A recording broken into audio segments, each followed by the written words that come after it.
This is the story of Maria, an ordinary woman. Her husband, David, was a truck driver. They had a small but happy home. A son, Daniel, 8 years old.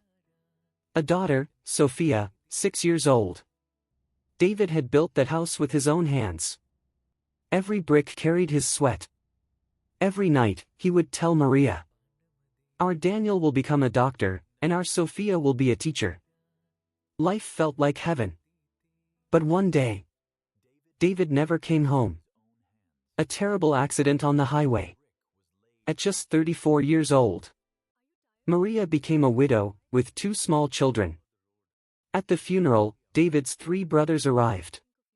They were rich, powerful. Maria thought they would support her. But she didn't know. They had been waiting for this moment. Just 40 days after David's death, the cruelty began. The eldest brother, Michael, called Maria. "How will you manage this house alone? People will talk." The next morning, his wife showed up. "Get up.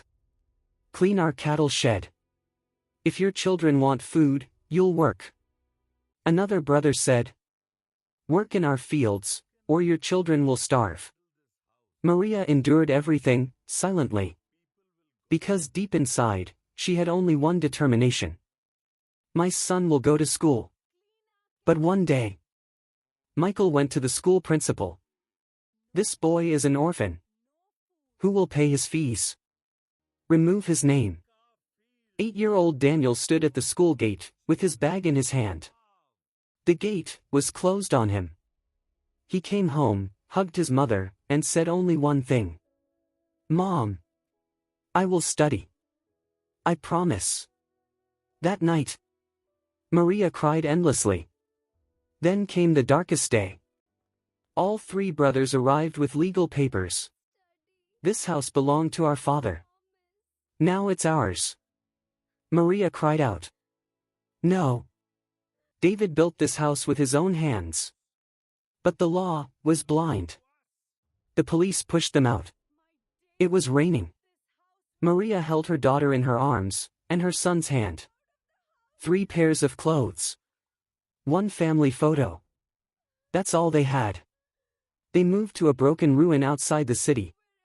Years passed. Daniel turned 16. He worked at a workshop during the day and studied under a streetlight at night. That's where he met James, a kind man from the city. James saw something special in him. "Son, you're wasting your talent here. My uncle lives abroad. I'll arrange a work visa for you." Maria sold her only gold earring. James added the rest. At 18, Daniel left the country. Before leaving, he kissed his mother's hands and said, "Mom, I'll come back and build you a palace." A foreign land. Freezing nights. Daniel worked 14 hours a day. Construction in the morning, deliveries at night. Weekends? Study. For 5 years. He earned a degree in IT. Started his own tech company. And God held his hand. 20 years later. Daniel Anderson. Owner of one of the biggest software companies. But he had no peace.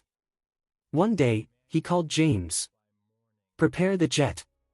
I'm going to bring my mother home." A private helicopter landed near the city. People gathered. Daniel stepped out, in a suit, with security guards. In front of him, that same broken ruin. And outside, an old Maria, sitting on a wooden bed. White hair. Bent back. Daniel ran, fell at her feet. "Mom, your son is back." After 20 years, she recognized him. And fainted. Within 6 months, Daniel built a grand palace on the highest land in the city. The same land, where their old house once stood. He named it David Palace. On the opening day, the whole city was invited. 3 chairs in the front row. David's brothers, now old, weak, and poor, arrived trembling. Daniel took the mic. Called his mother on stage. "This is my mother. The one you threw out in the rain.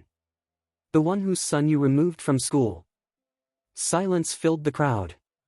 Today, that same son has built the largest free hospital in this city. Because my mother taught me. Answer cruelty with kindness. Then Daniel took out an old school bag. The same one, thrown away 20 years ago. Uncle Michael, do you see this bag? The orphan you humiliated. Today gave your grandson a job in his company. The three brothers fell at Maria's feet, crying. That same month, Daniel married his sister Sophia with honor. Fed the entire city. Even invited those brothers. Not as servants, but as guests.